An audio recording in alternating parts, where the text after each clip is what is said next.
For the first time, Cristiano Ronaldo is being put under the microscope. Sports scientists are testing the component parts that make him one of the world's most valuable footballers. His body strength has been tested. But now, scientists are going to test his mental ability. How much of Ronaldo's success comes from what his mind is doing on the pitch? He has as well a little bit air of arrogance, you know, that belief that he is the number one. First, it comes from the fact that you know you can. Deeply inside himself, he knows that if he wants, he can pass anybody.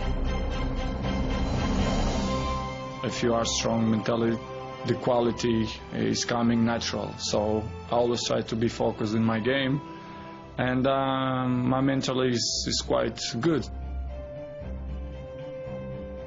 To find out how his mental ability contributes to his performance, the scientists are going to start by testing Ronaldo's spatial awareness.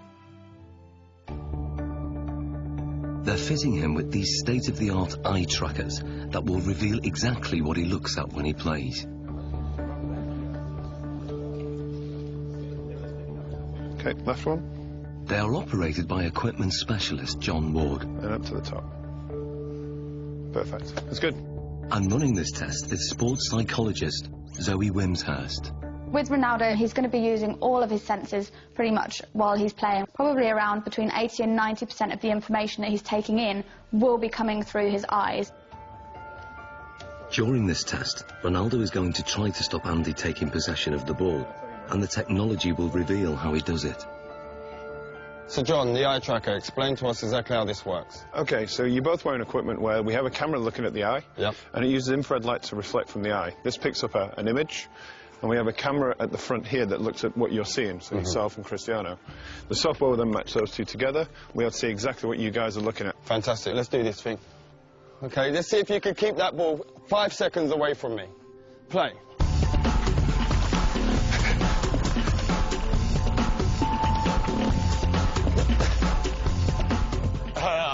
That's good 5 seconds, that's a good 5 seconds. That is quality. There's no doubt that Ronaldo's feet are fast and effective, but what part does his mind play in this ability? The eye trackers show intriguing results. On the replay, the little red dot shows exactly what Ronaldo's looking at. You'd expect a lot of players to be focused on the ball the whole time. With Ronaldo, he did look at the ball a fair amount of time, but he was much more looking around, looking at the defender and taking in the information from his body, and also scanning for the spaces beyond the defender. Andy, on the other hand, can't afford to take his eyes off the ball because he doesn't have quite the same ability to predict where the ball is going. To actually see what's going on, we need to slow it down to 1/3 of actual speed. Yeah. That's how fast Cristiano is, so he didn't have much of a chance, I'm afraid. Thanks. In 8 seconds, he pulled 13 moves on you. Okay, and we're not just talking kicks of the ball, we're talking step-overs, spins. Oh, it was beautiful. So you can see here on the gaze data, you can see he's concentrating on the ball, but what you'll see, and the interesting thing, is when he wants to go past you and looking how you're moving, he's predicting where you're sort of going to be, he's looking for movement in the hips to sort of plan his next move. So he looks at the ball, then he looks at where I move, and then he executes his trick. You see it comes in, looks at your foot, looks to the other one, up to the hip. Really accurate, precise, sharp movements.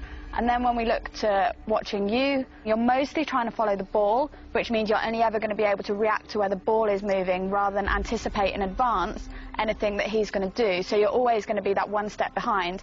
And also your eye movement you can see is much more all over the place. Well, this looks more like a pinball where my eye's going. He's locked in. You're constantly chasing him, basically. And I bet if you asked him, you probably wouldn't know what it was that he was looking at. It's all in his subconscious. He knows where he's picking up the information that's going to best help him.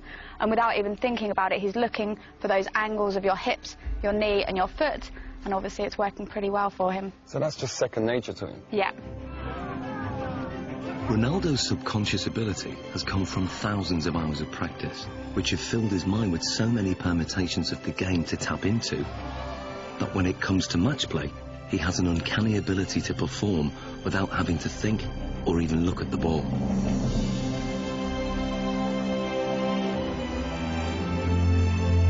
He he is effectively a scholar of football. It's the same way as studying any other subject, learning a new language, anything like that.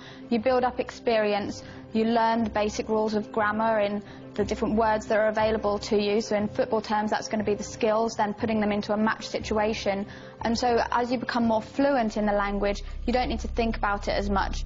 So Ronaldo's vast experience gives him the ability to intuitively read the game under normal conditions. But what if the conditions are very far from normal? Can Ronaldo still hit the back of the net if all the lights are turned off and he's in complete darkness? OK, what we're going to do, we're going to have Andy feeding the balls in as if it's a cross, and then sometime in the ball flight, the lights are going to go black, so you won't be able to see anything at all. We're expecting you to be able to put the ball in the goal. That's what we're hoping will happen. We're hoping that you'll have picked up some advanced cues from Andy's body position, the shapes, the positioning of his feet and his hips, and therefore will be able to tell exactly where the ball's going to go and get yourself in the right position, even though you can't see it. Okay. Taking Ronaldo on in the seemingly impossible test is an amateur footballer called Ronald. Come and join me, Ronald. Ronaldo. So we've got Ronald in here, same age as you, roughly the same height. We're going to use Ronald as a comparison and see how he reacts doing this same test. Ronald is going first. Dark! Light! Light! So what does the night vision reveal? Ronald misses the ball by quite a way. Perhaps not that surprising. But can Ronaldo do any better? I hope to do once.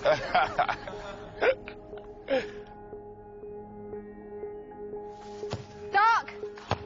Light! Aye, that's one straight in the bag. The night vision replay shows how differently Ronaldo performs.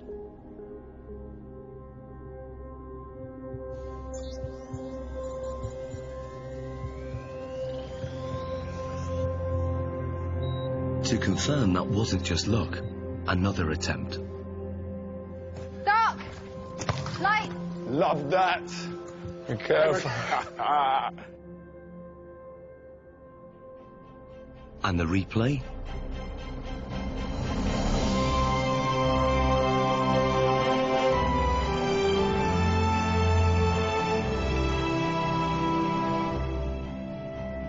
How hard is that?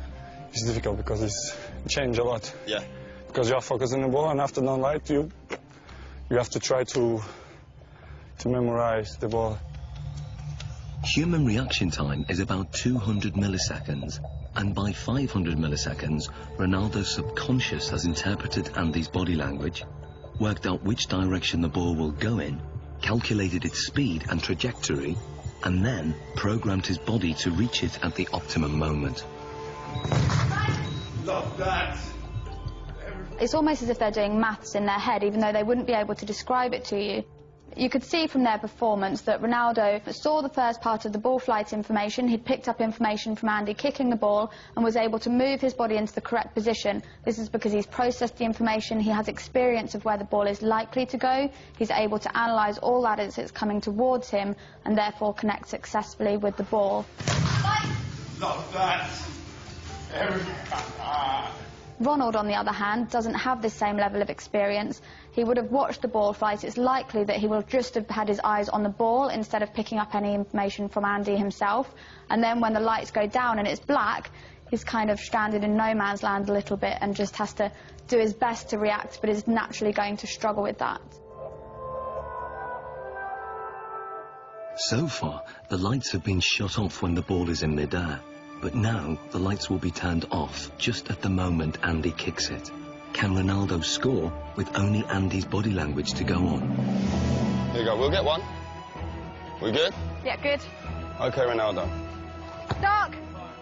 Light. Light. Aye. Ronaldo, fully. What was that, a shoulder? Great finish, great finish.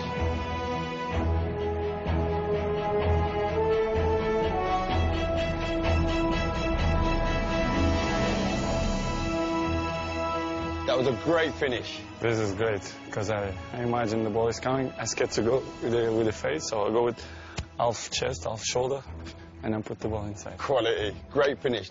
So, Zoe, tell me, how difficult is that? I mean, the last one, when we adjusted the time of the lighting. Yeah, it's so difficult. They've done studies like this using computer simulations, so you watch it on a computer and just have to say where the ball's going, and from them they can see that elite athletes can tell much earlier where the ball's coming from. But to have to actually produce a physical response when a ball is flying at you, then it's really good skills. Amazing. Top man, that's ledge. Thank you. I was dreading I was going to hit you in your face with one of them balls. That was my worst fear. The test proves that Ronaldo can perform an almost impossible task. He can make decisions this quickly and with such little information to go on because in his subconscious he's an expert in the science involved. Ronaldo can tap into that knowledge, tap into his memory banks, and he can then use that to help him. So what you're saying, despite the location, because it's the first time being here, he's still recalling the pictures, what he's done previous before, and on other locations, maybe in matches and in training, and he's recalling all those messages, and then his brain saying, this is the execution. Exactly, and that's kind of the whole point of people training. Even though they can't train in a match environment, they can still take their experiences from the training ground, put it into practice in the match, take things from one match and utilise it in another, and even utilise things in a really strange situation like we've got here. In terms of the match, this means that instead of having to track the ball completely onto his foot, he could be scanning to see where the goalkeeper is, if there's any movement there, so he can then place his shot past where the goalkeeper might be. Well, it's base of my success is to improve myself all the time. So this is why I'm one of the best players in the world. Next, Ronaldo's technique is tested as scientists dissect his most formidable weapon, the one that goalkeepers fear most, his free kick.